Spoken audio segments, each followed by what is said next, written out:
রাস্তায় গরমে মানুষের খুব চলাচলের সমস্যা আছে, তীব্র গরমে পৌরসভা থেকে পানি দিচ্ছে, পানি দেওয়ার কারণে সুন্দর আসছে, মানুষ তৃপ্তি সহকারে একটু চলতে পারতে ফিরতে পারতেছে। মানুষ যদি আর একটু হয়, সচেতন হয়, সবাই সচেতন হলে পরে জিনিসটা সুন্দর হয়, সবার একটু খেয়াল থাকে, ধুলোবালি লাগে না, অনেক সবাই একটু সুন্দর পরিবেশ হয়।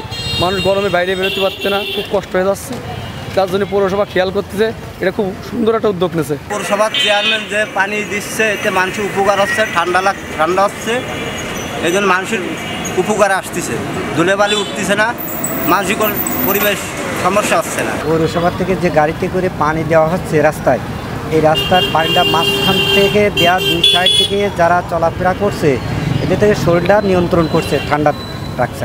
আমাদের মাননীয় মেয়র মহোদয় এই যে অতিষ্ঠ গরম, এই গরমের ভিতরে আমরা সাধারণ জনগণ খুব কষ্ট পাচ্ছি, তো আমরা খুব খুশি এই জন্যই যে আমাদের মেয়র মহোদয় অল্প সময়ের জন্য হলো আমাদের এই রাস্তাতে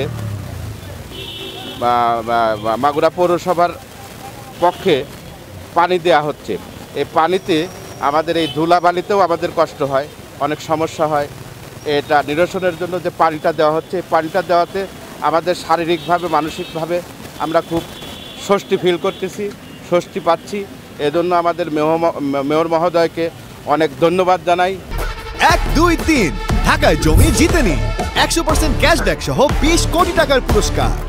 মাগুরা পৌরসভার জনগণের সাময়িক সুবিধার জন্য পৌর এলাকার সকল রাস্তায় পানি ছিটানো হচ্ছে, যাতে ধুলাবালি এবং রাস্তার যে গরমের তাপটা অসহনীয়, ওইটার থেকে কিছুটা হলেও মুক্তি দেওয়া যায়। এই কারণে আমরা নিয়মিত পৌরসভার পক্ষ থেকে পানি ছিটাচ্ছি।